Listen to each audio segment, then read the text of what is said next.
Hello friends, केम छो बधा। I hope तमे बधा मस्त अने स्वस्थ हशो। तो आज तमारुं स्वागत है मारी चेनल मारी रसोई 24 में।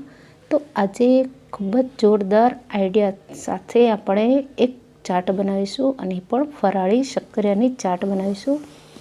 अने यूट्यूब पर तमे क्यांय जोई नहीं होय आ रीते तो प्लीज़ एक बार तमे विडियो पूरो जोजो, तो तमने बहु बधुं नवुं नवुं शीखवा अने जाणवा मळशे।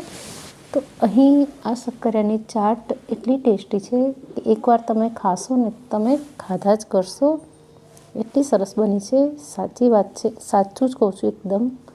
तो अहीं आपणे एक शक्करियो लईशुं। आपणे अहीं शक्करियानी जरूर छे। तो अहीं मैं एक मोटुं शक्करिયું લીધું છે અને એને સરસ રીતે ધોઈ નાખ્યું છે અને થોડી ઘણી છાલ પણ મેં એની કાઢી નાખી છે, કેમ કે એની ચાટ બનાવ્યા પછી હું એની છાલ નથી કાઢવાની, એટલે મેં એને સારી રીતે ધોઈ નાખ્યું છે। અને એના હવે આપણે પીસ કરીશું। તો તમે જેટલા થીક યા પતલા રાખવા હોય જેવા એવા આપણે એને કટ કરી લઈશું, ગોળ ગોળ કટ કરી દઈશું એને। અને એની ઉપર આપણે થોડું મીઠું ભભરાઈશું।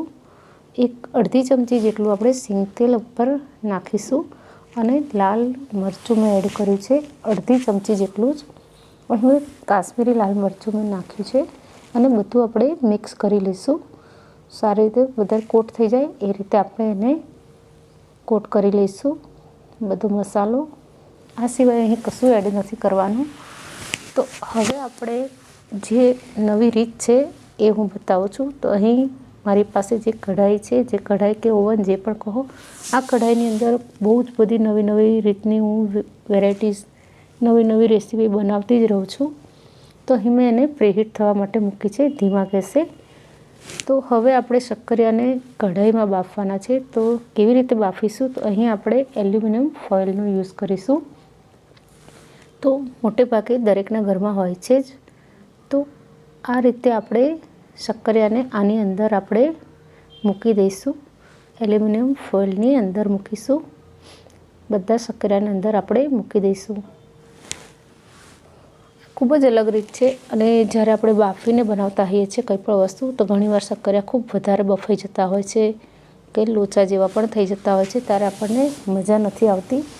તો તમે આ રીતે શક્કરિયાને એમને બાફીને તમે શક્કરિયાનું શાક પણ બનાવી શકો છો, શક્કરિયાની ખીર, શક્કરિયાનો શીરો પણ આ રીતે બનાવી શકો તમે બાફીને।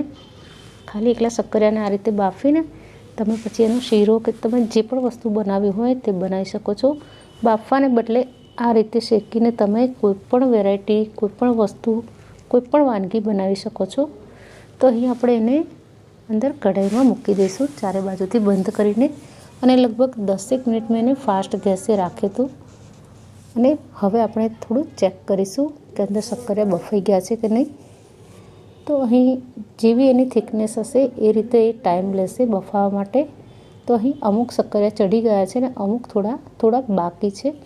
તો હવે આ રીતે આપણે એને ખુલ્લા કરી દઈશું અને બધાને થોડા અલગ અલગ કરી દઈશું। અને પછી ફરીથી ઢાંકીને આપણે 3 થી 4 મિનિટ માટે એને થવા દઈશું। તો તમે જો જાડા લેયર હશે, જાડા પતલા હશે તો ઝડપથી ચડી જશે, અને થોડા જાડા હશે એને પીસ તો થોડી વધારે વાર લાગશે।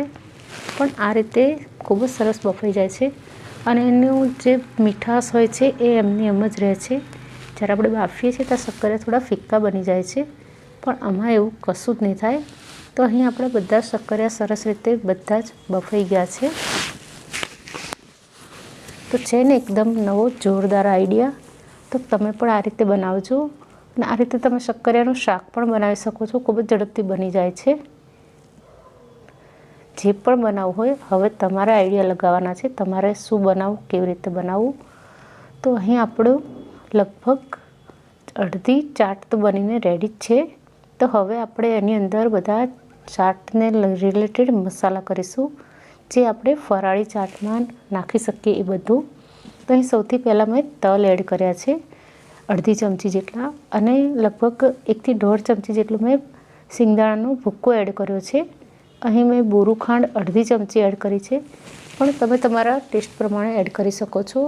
અહીં મેં ચપટી જીરું નાખ્યું છે, જીરું પાવડર, શેકેલા જીરાનો પાવડર, અને ચપટી જેટલો મેં મરી પાવડર એડ કર્યો છે અને એને હવે આપણે મિક્સ કરી લઈશું બરાબર. અને તમે ટેસ્ટ કરી લેજો, તમને જો ઓછું વધતું કંઈ પણ લાગે તો તમે એડ કરી શકો છો. તો અહીં મને ગળપણ થોડું ઓછું લાગે હતું તો મેં ફરી 1 ચમચી જેટલું મેં અંદર બુરું ખાંડ એડ કર્યું છે અને હવે એનો ટેસ્ટ ખૂબ જ સરસ બની ગયો છે. મેં ચાખીને જોયું છે તો. અને હવે લાસ્ટમાં આપણે અંદર લીંબુનો રસ એડ કરીશું. તો અડધા લીંબુનો રસ મેં અંદર એડ કર્યો છે અને હવે આપણે એને સર્વ કરવા માટે જે આપણે બહાર જે રીતે ચાટ ખાતા હોઈએ છીએ એ જ રીતે મેં એને સર્વ કરી છે. તો હવે આપણે શક્કરિયાની ચાટને ઉપર આપણે થોડો ફરાળી ચેવડો એડ કરીશું, થોડો સિંગદાણાનો પાવડર અને થોડાક દાડમના દાણા અને લાસ્ટમાં આપણે કોથમીર એડ કરીને આપણી ચાટ તૈયાર કરીશું. અને ખૂબ જ ટેસ્ટી બને છે. પ્લીઝ તમે એકવાર બનાવજો. અને જો તમને સારી લાગે ચાટ તો જ મારી ચેનલને લાઇક, શેર અને સબસ્ક્રાઈબ કરજો. તો અહીં સિંગદાણાનો ભૂકો થોડો વધ્યો તો મેં એને એડ કરી દીધો છે. તો તમને મારી રેસીપી કેવી લાગી પ્લીઝ મને કમેન્ટ કરીને જણાવજો. અને આવા જ નવા વિડીયો સાથે આપણે હંમેશા મળતા રહીશું. તો તમે હંમેશા મને સપોર્ટ કરતા રહેજો અને મારા દરેક વિડીયોને પૂરા દેખજો. અને જો આ વિડીયો પણ તમે પૂરો દેખ્યો હોય તો thanks for watching. Radhe Radhe.